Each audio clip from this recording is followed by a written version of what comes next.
This is the only questions I'm gonna mention with Israel and the Israelis. I read randomly in the interview, the famous interview that you gave to this Israeli reporter, I forget his name, about the other is the mirror of I, and our reading of their experience, of the Israeli human experience, is a mirror to our reading of the Palestinian experience. Briefly elaborate. It's a very problematic, very long, it is very long problem answer. But what I meant by that actually, here I was referring to this idea that Edward Said had put forward, that the Palestinians are the victims of the victims, and and this creates from the Palestinian story a very difficult story to be told, because nobody wanted to hear the Palestinian story when it happened, because everybody in the world was and when we say the world, we mean the West, was trying to wash their hands from the Jewish blood. So they decided to become deaf and to become blind and not see the Palestinian tragedy. So it's a very complicated story because it was never told. It was not given the permission to be told, and this is a major part of the Palestinian experience. Someone who is a victim and has no right to tell the story of his victimization, and if he will tell it, nobody will believe him, although it's clear and seen, and everybody can see it. Now, on the other hand, the relationship with the Israeli occupation.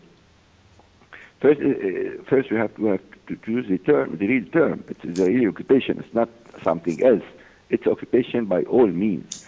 Now, in this Israeli occupation, there are many components. The Israeli occupation did not happen due to the Holocaust. This is not true. The Israeli occupation of Palestine began long time before the Holocaust. It was a national movement, a colonial movement. If you read the fathers of Zionism, you'll read a very clear discourse about a colonial project, and a very clear discourse about alliance with the colonial forces to be their representatives or their agents or whatever in the region. But there is another component which actually happened after the Holocaust, and the other component is the Jewish victim. And I think I cannot, as a human being, not identify with the Jewish victim.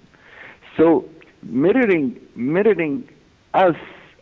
Meaning the Palestinians can mirror themselves, can see themselves in the mirror of the Jewish victims, but the condition that the Israelis will see themselves in the Palestinian mirror is that they must struggle together against the Israeli colonialism.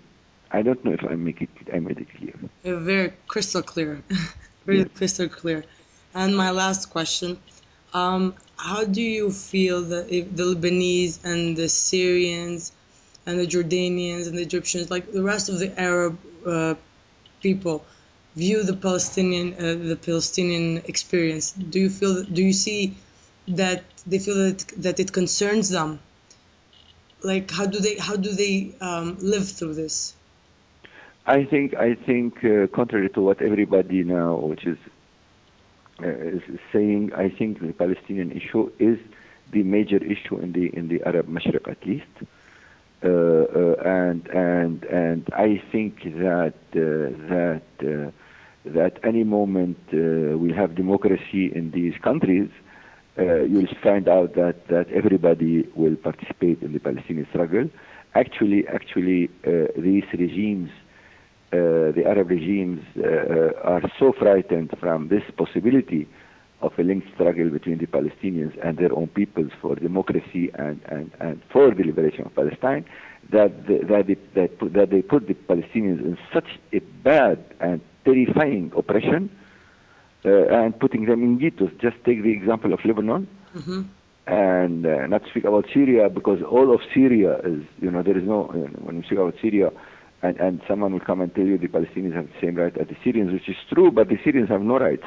It's a general problem. But the Syrians have no rights of expression, no political rights, and so on.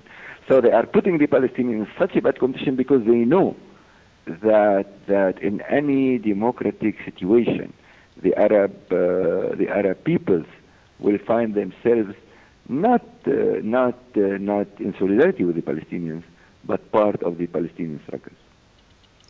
Thank you very, very much. It was a Thank real you. honor. Barakallah.